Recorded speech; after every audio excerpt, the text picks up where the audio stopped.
Hey, let's see. Off the cuff, the question keeps being asked, how come people stay in office so long? Okay, let's look at this.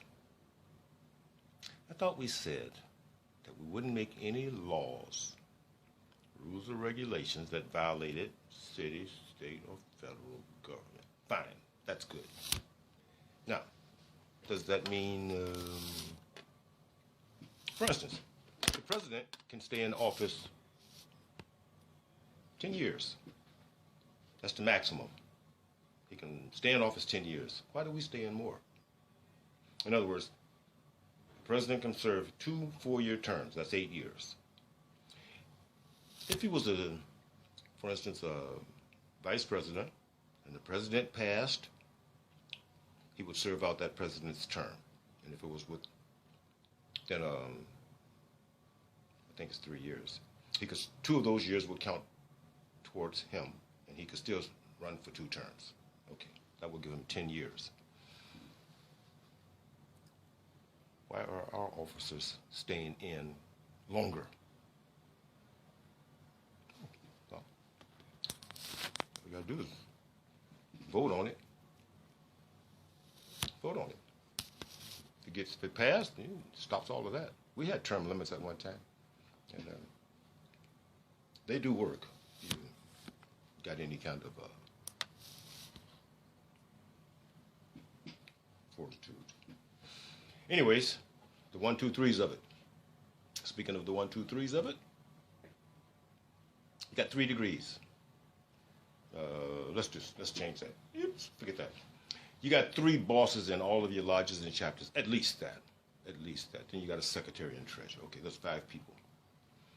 In most cases, the top 3 can succeed to the top without any elections or so forth. If the boss pass away, then the next guy comes in. If he pass away, then the next guy comes. At least it goes down a couple of times. Works for Master Senior Ward and Junior Ward in the case of Masons. And ladies, you know how it works. Okay, question. When you go to your lodge and chapter, and you look at the bosses, 1, 2, and 3, those bosses, well, not just necessarily ladies, those 3 top ladies, 3 top men in your chapter and lodge, ask yourself one thing. Is that a good representation of me? Okay, that's fine. When you finish talking on that, understand this. Those bosses are going to go to grand session. And all you will have there are bosses. Well, you're welcome to go watch. But the only thing that's really there are bosses. Those top people that in your lodge and chapter. Now they're going to go there and do exactly what you did and elect officers.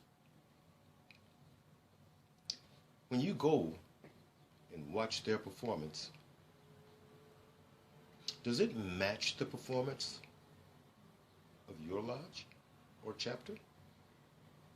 Does their performance match up to what you expect? Well, let's just change that. Does your lodge and chapter operate the same way that they do? I mean, you have a chance to go and look at them. If not, you may want to go back and ask them a question. Why do you operate different? The answer is probably they don't attend their council. Your 3 bosses should attend council. If they attend council, they can come back and tell you all of the good stuff. That's the council, local council. Those local council members, welcome to go to grand session. Pay attention at grand session. If your local council is operating like the grand council, great, you're doing a great job. If not, you may want to ask your council president what the problem is. Or you can ask me. Anyways, understand where you stand with this 1, 2, 3. If the representation you have for your lodge and chapter don't match up, fix it. When you go to your council meetings, if what you see there don't match up, fix it. When you go to grand session, You see where it don't match up? Fix it. Fix it. If it's not a good representation of me, listen, I can represent me very well. So, you got to pay attention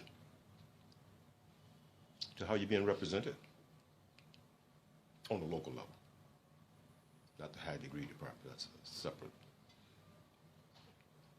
It's not really that separate either.